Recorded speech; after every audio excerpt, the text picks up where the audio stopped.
My lovely students, welcome to Mathological. In this session, we'll be discussing some logical reasoning questions, practicing some logical reasoning questions, keeping XGMT examination in the mind. Start करते हैं session को. And if you've not already subscribed to the channel and you're liking the content, then make sure to subscribe to the channel as well as press the bell icon. You can also join the Telegram channel Mathological and can message me on Telegram at ADITYAKT for any questions or queries. So first question, 3 statements are given and these are followed by 3 conclusions. We have to assume the statements to be true even if they seem to be at variance with the commonly known facts. Statements है, conclusion है, हमें देखना है कौन से conclusions follow करते हैं. Basically syllogism, typical syllogism question. All pages are diaries. All pages are diaries. So the set of pages should be inside the set of diaries. Isn't it so?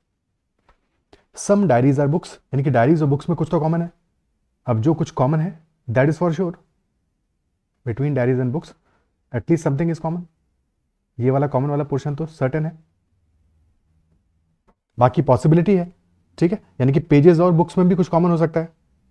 But होगा नहीं होगा ये sure नहीं है, conclude नहीं कर सकते. तो डेफिनेटली हमेशा ऐसे सेट से बाहर रखोगे, ठीक है. बट डायरीज और बुक्स में तो श्योर है. All books are notebooks, so all books should be inside the set of notebooks.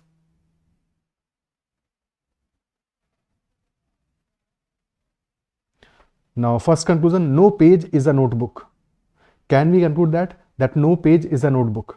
अब देखो नोटबुक वाला सेट हमारा एन है, पेज वाला सेट पी है. दिख रहा है, देखने में लग रहा है कि पेज और नोटबुक में कुछ कॉमन नहीं है, बट पॉसिबल है, कॉमन हो सकता है, ठीक है. सेफर साइड हमने बनाया डायग्राम अपना, बट पॉसिबिलिटी इज देयर, तो दिस इज पॉसिबल.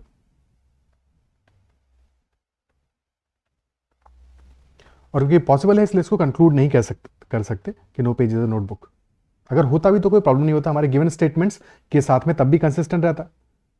सिर्फ और सिर्फ तब कंसिस्टेंट नहीं होता जबकि स्पेसिफिकली मेंशन होता कि that no page is a notebook या no notebook is a page.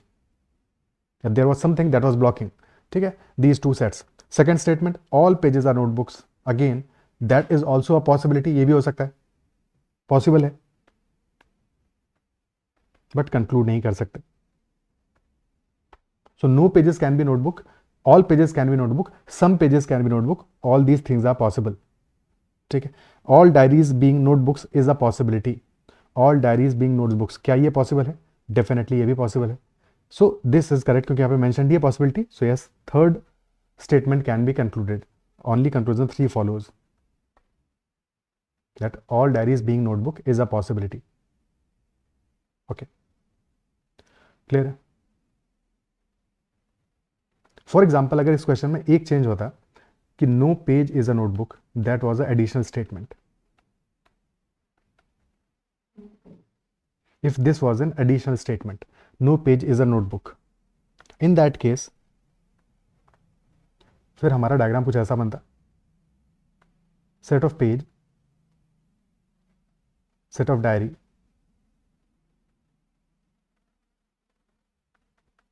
Diary और बुक्स में तो कॉमन है ही है, और फिर set of notebook. Okay.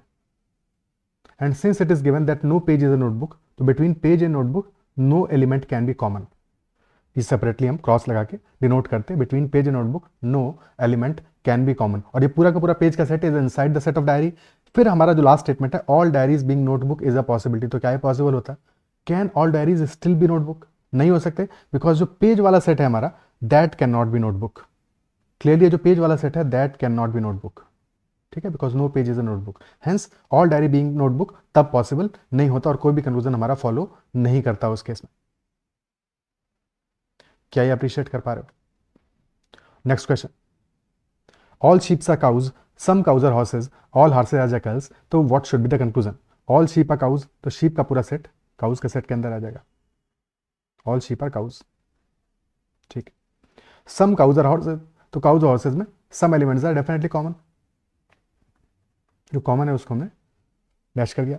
All horses are jackals, तो सिमिलर डायग्राम है, ऑल हॉर्सेज आर जैकल्स, ठीक है.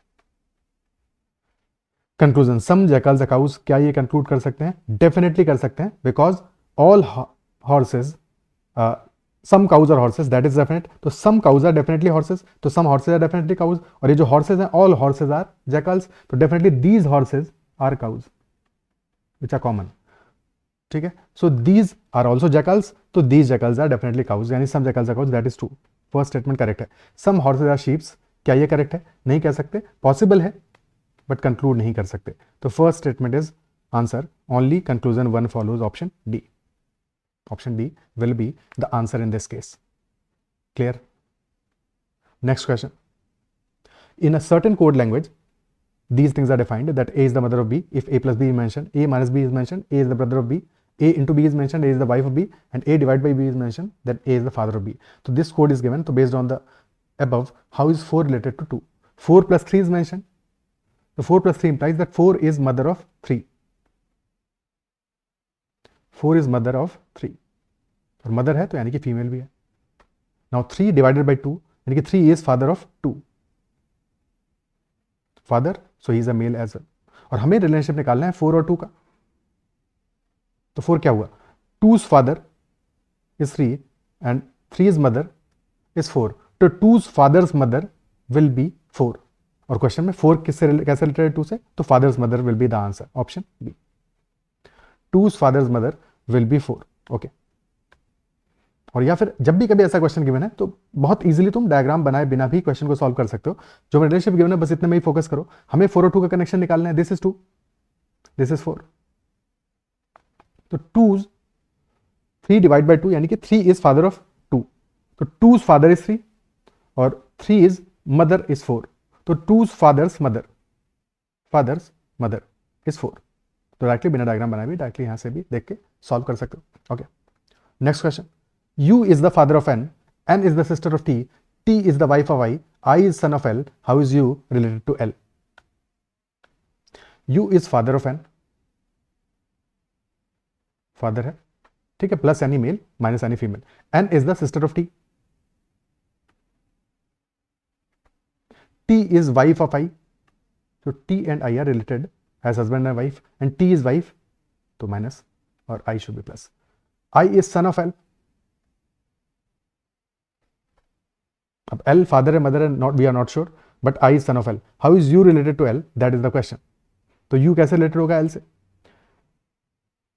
U's डॉटर इज N और N की सिस्टर T है, यानी कि N और T दोनों ही डॉटर्स हैं U की. तो U's डॉटर T, उसका हस्बैंड I और हस्बैंड का फादर या मदर इज L. तो U और L का रिलेशनशिप क्या होगा? U is L's son's wife's father. Son's wife's father. Option A will be the answer. Clear? Okay. Next question करते हैं. Select the correct option that indicates the arrangement of the following words in a logical and meaningful order. Design, test, conceptualize, develop and implement. Design, test, conceptualize, develop and implement. सबसे पहले क्या आएगा और last में क्या आएगा? So first there should be conceptualization of an idea. After conceptualization there should be designing होना चाहिए, ठीक है. implement कब आएगा? implementation तो लास्ट में आएगा, लास्ट स्टेज पे आएगा. और अगर implementation लास्ट में आ रहा है तो वैसे ही क्वेश्चन तो खत्म है, क्योंकि एक ही ऑप्शन में implementation लास्ट में गिवन है, ऑप्शन सी में. अदरवाइज सबसे पहले आएगा conceptualize, then idea will be designed, design stage आएगा, फिर डिजाइन के बाद में डेवलप स्टेज आएगा, और उसके बाद में फिर टेस्टिंग और finally implementation. So 3, 1, 4, 2, 5, that will be the answer. Okay. Next question. Same question. Words को हमें logical और meaningful order में arrange करना है. Delivery, finished paper, dry, pulp, press. सबसे पहले क्या होगा? Final क्या होगा? Final definitely delivery होगा. Delivery will be at the last stage. और delivery से पहले होगा finished paper. So 2, 1 should be last 2. 2 and 1, these should be last 2. और अगर ये लास्ट में आ रहा है तो सिर्फ एक ही ऑप्शन में आ रहा है, option A will be the answer. पहले pulp, then press, then dry, then finish paper and finally delivery. 4, 5, 3, 2, 1, that will be the answer. Okay. Next question. Two sets of numbers are given below. In each set of numbers, certain mathematical operations on the first number results in the second. Similarly, certain mathematical operations on the second number results in the third, and so on. Which of the following options follows the same set of operations as in the given set? Note that operations should be performed on the whole numbers without breaking down the numbers into their constituents digits. यानी कि 13 है तो 13 पे ही operation लगाएंगे, 1 और 3 पे operation नहीं लगाएंगे. That is the rule. Okay. So पहला हमारा रिलेशनशिप है 18, 36 72 and 107. 18, 36, 72 and 107. तो यहाँ से तो चांस लग रहा है 18 इंटू 2 इज 36, 36 इंटू 2 इज 72, और 72 से 107 में कैसे जाएंगे? 35 शायद ऐड कर रहे हैं, या कोई और लॉजिक हो सकता है। सेकंड वाले को देख लेते हैं। 15 इंटू 2 इज 30, 30 इंटू 2 इज 60, और 60 प्लस 35 इज 95, और यहाँ पे 72 प्लस 35 इज 107। यानी कि डेफिनेटली फर्स्ट से सेकंड नंबर में कैसे गए? Multiplied by 2, then again multiplied by 2, then add 35। So क्या लॉजिक फॉलो कर रहा है? ऑप्शन ए 25 से 50 मल्टीप्लाइड बाई 2 मल्टीप्लाइड बाई 200 और प्लस 25। तो यहाँ पे तो लॉजिक फॉलो नहीं कर रहा है, तो option A will not be the answer. Option B 11 into 2 22, but 22 into 3 हो रहा है, तो इस केस में लॉजिक फॉलो नहीं कर रहा। 30 इंटू 2 60, 60 इंटू 1.5 90 है, यहाँ भी लॉजिक फॉलो नहीं कर रहा है। लास्ट में तो 35 आ रहा है, बट बीच में प्रॉब्लम है। 22 44 डबल हो गया, 44 से 88 डबल हो गया, 88 प्लस 35 इज 123। तो yes, that will be the answer. Option D will be the answer in this case. Clear? The positions of how many letters will remain unchanged if all the letters in the word binder are arranged in English alphabetical order? You have to arrange these letters in English alphabetical order and then observe कि for how many letters the position will remain unchanged. So सबसे पहले आएगा B, तो B का position तो unchange रहेगा। Last में आएगा R, तो R का पोजीशन भी अनचेंज रहेगा। तो ये दो तो क्लियर हो गया। और बीच में क्या आएगा? B के बाद there will be D, then followed by E, then I, then N. So only the first and last will remain unchanged. Rest of them will change. So 2 will be the answer. Option C. Okay. Next question. In a certain code language, Whisk is coded as DRHP and Lent is coded as OVMG. So how will Bang be coded in that same language? Coding for Whisk is WISK. Coding for Whisk is DRHP. So alphabets का arrangement का order देख लो, order के हिसाब से, ठीक है। Order में हमेशा याद रखो EJOTY, E is at the 5th place, J is at the 10th place, O is at the 15th place, T is at the 20th place and Y is at the 25th place. तो W का placement क्या होगा? TUVW, यानी कि this will B 23. D is at the 4th place, I is at the 9th place, और S is at the 19th place. K is at the 11th place. Placement of R, O, P, Q, R, यानी कि this will be at 18th place. 23 plus 4 is 27. 9 plus 18 is 27. 27 यानी कि start से अगर हमने पहला word लिया है, पहला लेटर लिया है, तो लास्ट से भी पहला लेटर लोगे, ठीक है। तभी तुम्हारा सम 27 आएगा। 26 टोटल लेटर्स है, 26 प्लस 1, ठीक है ना। अगर मान लो कि स्टार्ट से तुमने पहला लेटर ए लिया है, जेड का नंबरिंग 26 है, ए का 1 है, सम विल बी 27। सम 27 आ रहा है, यानी कि स्टार्ट विस का कोडिंग क्या क्या? डब्ल्यू के लिए coding will be D. W is last से स्टार्ट से 23rd लेटर, तो लास्ट से 23rd लेटर कौन सा होगा? That will B D. Okay, similarly सारे के सारे लेटर्स के लिए हमने कोडिंग किया है। I के लिए R आया है, 27 सम आ रहा है। S के लिए H आ रहा है, 19 प्लस 8 दैट इज ऑल्सो 27, और K के लिए P आ रहा है, O इज 15, दिस इज 16, तो यहाँ भी सम 27 आ रहा है, यानी कि दैट इज द लॉजिक। यही सेम चीज लेंट में भी कंटिन्यू होगा, लेंट से OVMG में, ठीक है, वहां भी यही सेम लॉजिक होगा। सो बैंक में देख लेते हैं क्या आने वाला है आंसर, बिकॉज सारे नंबर्स को सेटिस्फाई कर रहा है, सारे अल्फाबेट्स को सेटिस्फाई कर रहा है। तो फॉर बी 2 1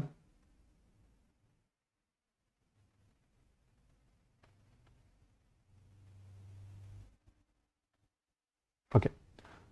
सो बी के लिए कोड क्या आएगा? Code will be Y, 25 number. For A it will be Z, for N this will be 13,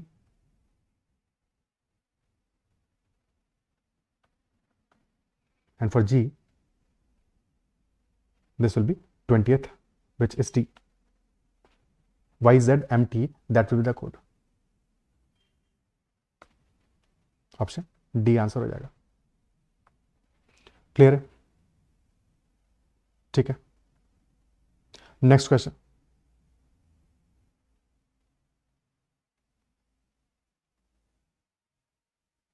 In a certain code language, phased is coded as GZ DDE and vacay is coded as WZ DZZ. So how will labor be coded in that same language? तो coding for phased is FACED, और coding है GZ DDE. So F से G पे गए, 1 +1, from A to Z -1, C से D +1, E से D -1, D से E +1, यानी अल्टरनेट प्लस माइनस हो रहा है। सिमिलरली वैक्यूम में भी है, V से W में गए +1, A से Z में -1, C से D +1, A से Z -1, Y से Z +1। सो सेम लॉजिक लगेगा लेबर में भी, LABOR, सो +1 -1 और starting with +1, so L +1 M, A -1 Z, B +1 C, O -1 N, R +1 S. So M, Z, C, N, S, that should be the answer. Option A will be the answer. M, Z, C, N, S. Okay. Next question. Find the missing term of the number series given below.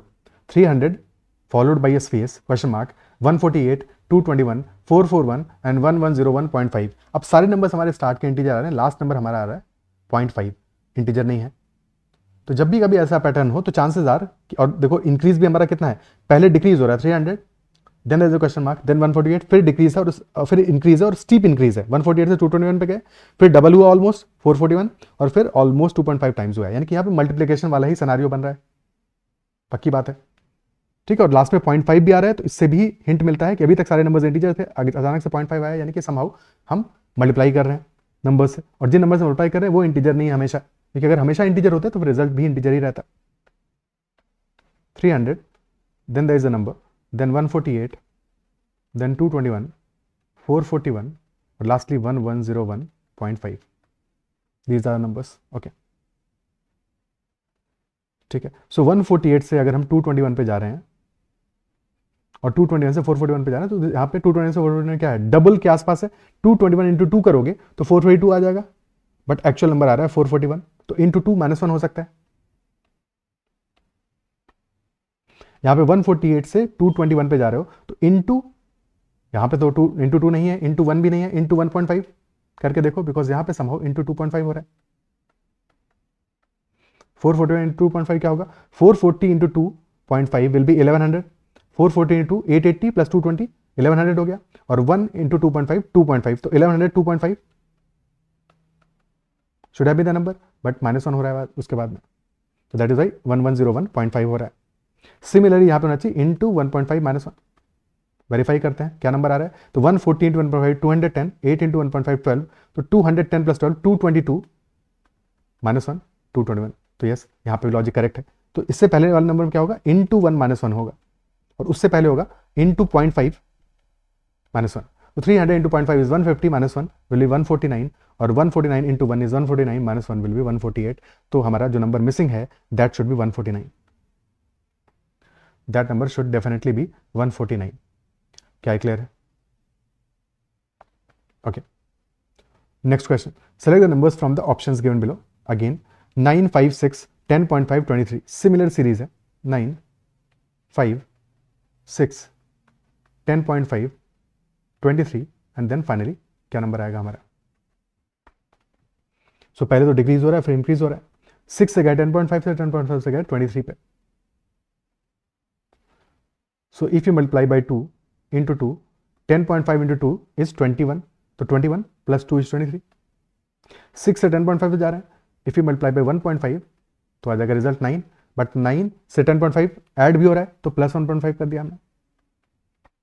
5 से 6 पे, तो this is 5 into 1 which is 5 plus 1 6, 9 से 5 पे गए तो into 0.5 4.5 आया और plus 0.5, तो दैट विल बी 5, यानी फाइनली 23 इंटू 2.5 प्लस 2.5 होगा।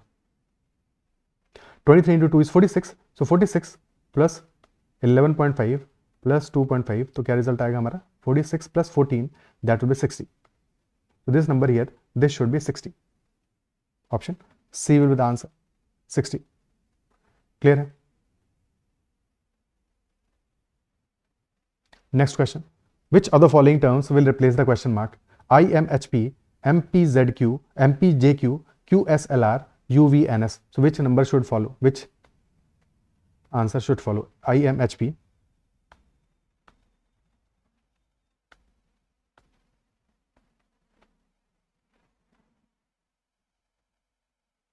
then MPJQ,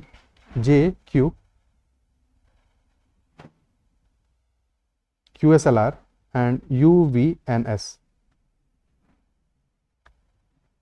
लास्ट लेटर तो बहुत क्लियरली दिख रहा है, P then Q then R then S, so after this should be T, ये तो क्लियर है. स्टार्टिंग में आ रहा है I के बाद में M, I J K L M, so +4, M N O P Q +4,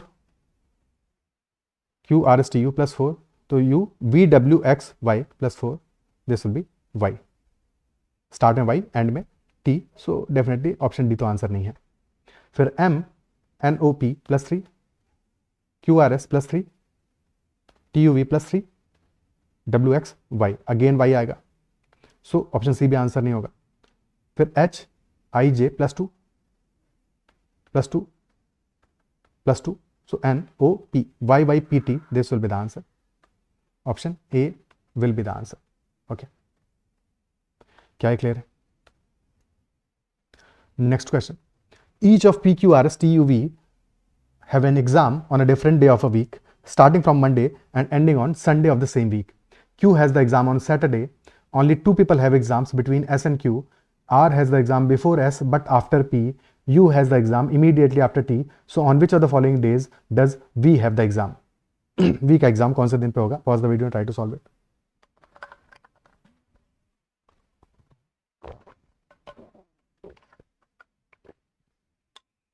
So each of these 7 persons have exam starting from Monday and ending on Sunday. Monday, Tuesday, Wednesday, Thursday, Friday, Saturday, and finally Sunday. Okay, Q has the exam on Saturday. So Q का तो position fix हो गया. Q has exam on Saturday. Only 2 people have exam between S and Q. अब Q के बाद में तो सिर्फ संडे ही आ रहा है, तो यानी कि Q से पहले S का एग्जाम होगा और exactly 2 people are between S and Q. यानी कि S का exam should have been on Wednesday, तभी तो बीच में थर्सडे और फ्राइडे को 2 पर्सन के एग्जाम होंगे. Okay, R has the exam before S, यानी R का एग्जाम बिफोर S है, यानी कि मंडे या ट्यूसडे को है. But after P, before S but after P, which implies that P का एग्जाम मंडे को होगा और R का एग्जाम होगा ट्यूसडे को. U has the exam immediately after T. U has the exam immediately after T, यानी U और T का एग्जाम साथ में ही है, और अब एक ही प्लेस हमारे पास होता है, थर्सडे फ्राइडे को होगा.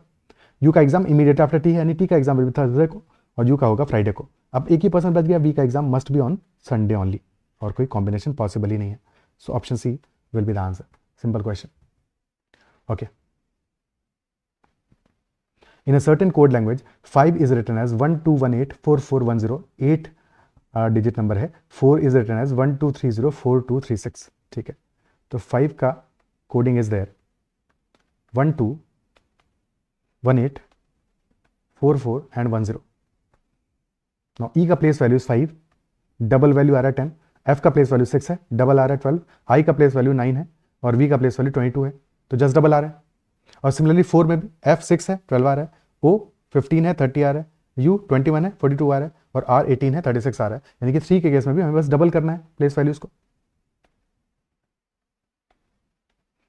ई का 5 है तो लास्ट में 10 आएगा, 10 10 और एक ही ऑप्शन में आ रहा है. Option D will be the answer. T के लिए 20 है, 40 आएगा, एच के लिए 8 है, 16 आएगा, आर का 18 है, 36 आएगा. ऑप्शन डी आंसर हो जाएगा. Okay, in the following series only one letter cluster is incorrect. Select the incorrect letter cluster.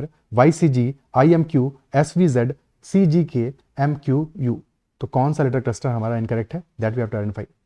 यानी कि बाकी सारे के सारे लेटर क्लस्टर्स हमारे एक सिंपल पैटर्न को फॉलो करते होंगे और एक लेटर क्लस्टर हमारा फॉलो नहीं करेगा उस पैटर्न को. सो Y से C पे गए, Y ZABC यानी +4, DEFG +4, I JKLM +4, NOPQ +4, यानी कि एक क्लियर पैटर्न है हमारा. ठीक है, तो YCG और IMQ ये तो आंसर नहीं होंगे. SVZ क्योंकि दो में सेम कॉमन पैटर्न फॉलो हो रहा है. STUV यहाँ पे +3 आ रहा है. WXYZ +4, यानी कि यहाँ पे प्रॉब्लम है. SVZ should be the answer, but फिर भी अगर बाकियों को वेरीफाई कर लेते हैं. CG यहाँ तो +4 है, GHIJK +4 है, MQ +4 है, RSTU यहाँ पे भी +4 है. तो yes, option A, SVZ will be the answer. Next question. Based on the English alphabetical order, 3 of the following 4 letter clusters are alike in a certain way and thus form a group. Which is the one that does not belong to that group?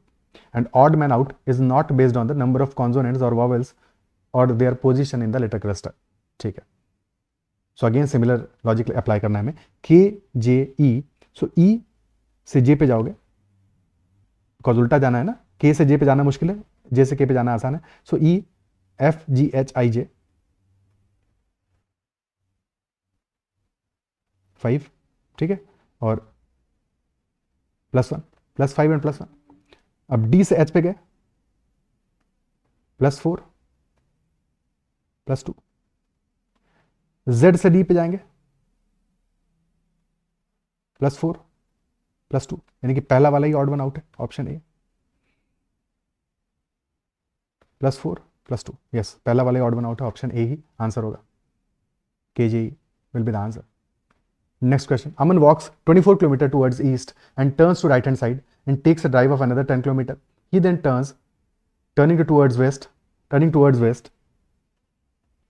drives another 10 km. He then turns to his left and walks another 8 km. After that, he turns to his right and travels 14 kilometers. How far is he from his initial point and in what direction? This is north, south, east and west. So he starts from a point, and from that point he first travels 24 km towards east.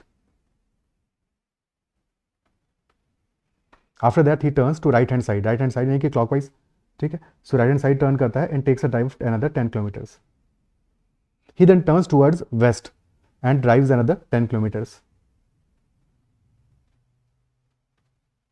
He then turns to his left यानी anti-clockwise, and walks another 8 kilometers. After that he turns to his right and travels 14 kilometers. So 10 kilometer already आ चुका है इस direction में, 24 total गया था, 14 आ गया वापस, तो 10 + 24 10 + 14 नहीं, 24 गया था राइट वर्ड्स या फिर ईस्ट वर्ड्स, अब 24 वेस्ट वर्ड्स आ गया, यानी कि नेट में 0 मामला हो गया, ठीक है। तो किस डायरेक्शन में होगा? Question is how far is he from initial point and in what direction? So he is in the south words direction, south की डायरेक्शन में है। और डिस्टेंस क्या होगा? डिस्टेंस इज 8 + 10, तो 18 kilometre, 18 kilometer south from his starting point. Okay, 18 kilometer south from his starting point. Next question. In a certain code language, She Gardens Daily is coded as AK, JB, MP, and where is she is coded as MP, PT, KT. So how is she coded in the given language? अब first में आ रहा है She Gardens Daily, second में है Where is she, यानी कि एक ही वर्ड कॉमन है, that is she. अगर एक से ज्यादा वर्ड कॉमन होते तो फिर डिटरमाइन हम नहीं कर पाते, बिकॉज फिर हमें पता नहीं होता कि कौन सा कोड किसके लिए यूज हो रहा है, दो केसेस बन जाते, ठीक है। या फिर जो होता है कि फिर ऑप्शन में गिवन होता है कि दिस और दिस, तो फिर वहां पे वो आंसर हम मार्क कर देते, बट यहाँ पे सिर्फ एक ही वर्ड कॉमन है, दैट इज शी। तो कोडिंग में भी एग्जैक्टली एक ही कॉमन होगा, क्या कॉमन होगा उसको आइडेंटिफाई कर लेंगे, वही शी के लिए आंसर हो जाएगा, कोड हो जाएगा। So A K J B M P, M P is common, so M P will be the code for she, तो शी का कोड हो जाएगा एम पी। अगर किसी और के लिए पूछता, गार्डन्स के लिए तो नहीं पता, डेली के लिए नहीं पता, वेयर के लिए कोड नहीं पता, और इसके लिए कोड बिल्कुल नहीं पता, बट हमें शी का कोड पता है और सिर्फ शी का ही कोड पता चलेगा गिवन इन्फॉर्मेशन से। That is the answer, option A. Next question. A question is given followed by two statements labeled 1 and 2. Identify which of the following statements are sufficient, necessary to answer the question. The question is in a certain code language. Fire in mountain is coded as SIPHBO. So what is the code of fire? Fire in mountain का coding है SIPH and BO. Statement number 1. Mountain is coded as BO. तो चलो mountain का code तो पता चल गया, BO है। क्वेश्चन में किसका कोड पूछा है? फायर का कोड पूछा है। अगेन अभी भी दो वर्ड्स हमारे बचे हैं और उनके लिए दो कोड्स हैं, तो फायर का कोड हमारा SI हो सकता है या फिर PH हो सकता है, SI और PH। तो क्या फर्स्ट स्टेटमेंट अकेले हम आइडेंटिफाई कर पाएंगे आंसर? नहीं आइडेंटिफाई कर पाएंगे, दो ऑप्शंस मिल रहे हैं, दोनों में से कुछ भी आंसर हो सकता है, तो नॉट सफिशिएंट। तो first statement alone is not sufficient. Second statement ice and fire is coded as CU का, ठीक है, ice and fire is coded as CU का। आइस एंड फायर और फायर इन माउंटेन में सिर्फ और सिर्फ एक ही वर्ड कॉमन है, दैट इज फायर। तो यहां से हमें फायर के लिए कोड मिल जाएगा and that code will B common, क्या है? SI कॉमन है, तो फायर का code will be definitely SI for sure. तो सेकंड स्टेटमेंट अकेला ही हमारा सफिशिएंट है, आंसर दे रहा है हमको, तो answer will be data in statement 2 alone is sufficient to answer the question, while data in statement 1 is not sufficient. Option D will be the answer. Okay, क्या ये clear है? नेक्स्ट क्वेश्चन करते हैं।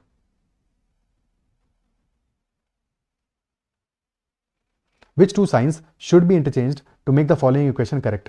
247 divided by 13 plus 16 into 3 minus 148 is equal to 119. Option A कह रहा है interchange plus and multiplication. तो 247 plus की जगह आ जाएगा मल्टीप्लिकेशन इंटू 16 प्लस 3 माइनस 148. क्या रिजल्ट आएगा? 247 divide by 13 this is 19. Result आएगा 19. 19 इंटू 16 क्या होगा? 20 इंटू 16 320 माइनस 16 304. तो this will give us result 304 plus 3 minus 148. तो 304 minus 145 which is not equal to 119. तो ऑप्शन ए तो आंसर नहीं है. ऑप्शन बी माइनस और प्लस को इंटरचेंज करना है. तो 247 इस डिवाइड बाई 13 ये तो वैल्यू 19 दे रहा है हमें, ठीक है, और फिर माइनस और प्लस को इंटरचेंज कर रहे हैं तो 19 माइनस 16 इंटू 3 प्लस 148. तो 19 minus 48 plus 148 this will be 19 plus 100 which is 119. तो option B will be the answer.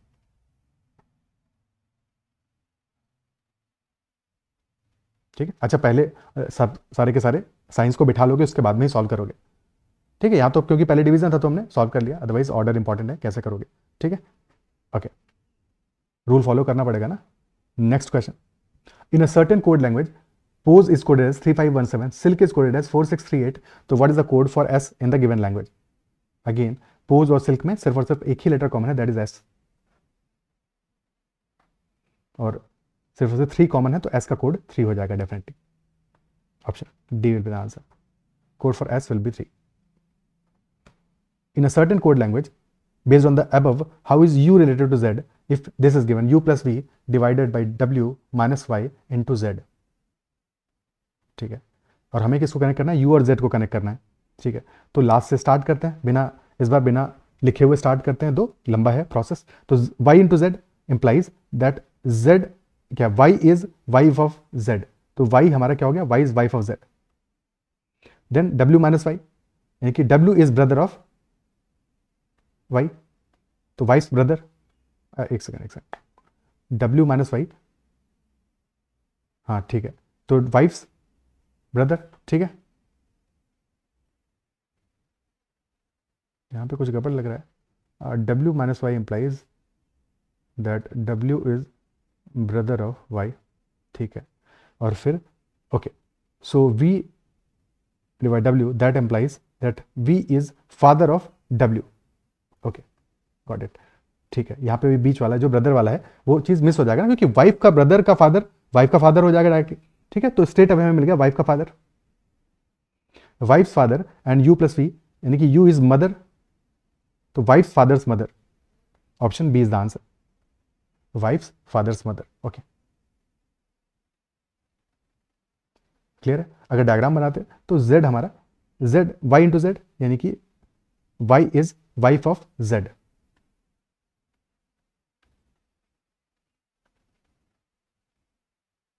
Then w minus Y, तो w is brother of y. Then v division w, तो v is father of w. And u plus v, तो u is mother of v. Okay, तो u is z's wife's father's mother. Okay, next question. A statement is followed by two arguments and you have to read the statement argument carefully and select the answer. Statement given है, arguments given है, we have to identify which argument is weakening or strengthening the given statement. That is the question. Okay, so statement given is hydroelectricity is a cleaner and greener energy than other forms of power generation.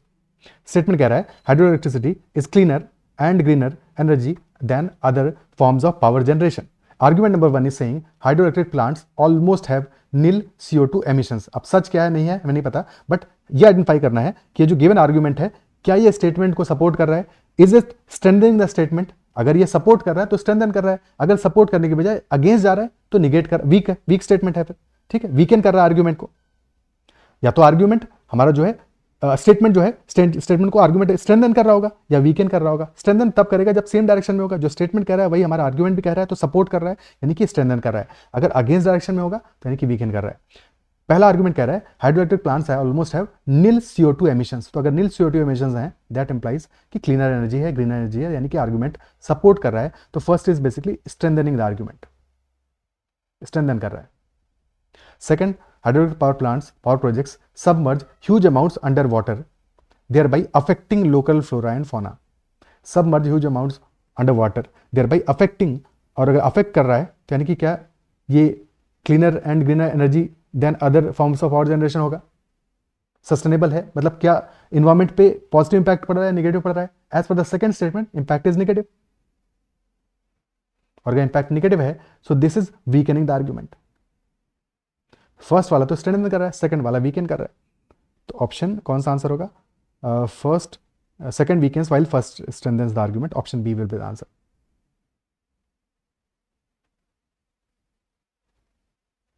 Okay, first supports that is it is a cleaner green energy, जबकि second इसके against जा रहा है। Okay, next question. Next is given below is a statement cause followed by possible effects numbered 1, 2 and 3, and read the cause carefully and decide which of the three can be possible effects. So cause is many people in city X have reported receiving 2 electricity bills this month instead of 1. 2 electricity bills they have received this month instead of 1. Effect क्या है? Effect number 1, the electricity board has published the details of areas where power shutdowns are expected tomorrow in city X. तो क्या connection है between cause and effect? क्या connection मिल रहा है cause और first वाले effect के बीच में? Many people in city X have reportedly received 2 electricity bills. Power shutdown से क्या लेना देना है? कोई भी लेना देना नहीं है कि effect is not connected with the cause, तो फर्स्ट वाला तो कनेक्टेड नहीं है. Second, municipal commissioner of city X has clarified that technical glitch which led to multiple electricity bills being generated would be resolved within 48 hours. This is directly connected. Specifically बात कर रहा है technical glitch हुआ जिसकी वजह से multiple electricity bill आए हैं, तो this is connected. Third one, long queues were seen outside the electricity board offices in many localities. अब ये कनेक्टेड हो भी सकता है, नहीं भी हो सकता है, बट पॉसिबल इफेक्ट हो सकता है क्योंकि 2 इलेक्ट्रिसिटी बिल आए लोगों के पास में, तो चांसेस आर कि लॉन्ग क्यू लगी होगी बाहर outside the electricity board offices because of this reason कि ये क्या बवाला हो गया. ठीक है, एक ही बिल 2 बार कैसे पे करेंगे, जाती है तो सेकंड और third can be possible effects, both second और third are possible effects. Option D will be the answer. Okay, possible की बात कर रहे हैं, सेकंड तो कंफर्म्ड इफेक्ट है, थर्ड पॉसिबल इफेक्ट है. ओके, तो option D will be the answer. क्या है क्लियर है? और अगर कभी इन जनरल भी स्टेटमेंट में आ जाएगा तो जहां पे हम कनेक्शन स्टैब्लिश कर पा रहे हैं वहां पे चांसेस आर कि उस इफेक्ट को हम मान लेंगे, गिवन है और वहां पे कनेक्ट हो पा रहा है, यानी कि लॉन्ग क्यूज है. और क्यों हो सकती है लॉन्ग क्यूज होने का रीजन भी समझ में आता है कि 2 इलेक्ट्रिसिटी बिल सबके पास में आए, तो लॉन्ग क्यू होने का रीजन अवेलेबल है हमारे पास, तो वहां पे पॉसिबल इफेक्ट रहेगा. ठीक है, अगर पॉसिबल नहीं भी मेंशन होगा तो वहां पे हम एज्यूम करेंगे कि ये इफेक्ट होगा बिकॉज कनेक्टेड है, कनेक्टेड फील हो रहा है, वहां पे कनेक्शन है वहां पे. ठीक है, क्लियर है? ओके,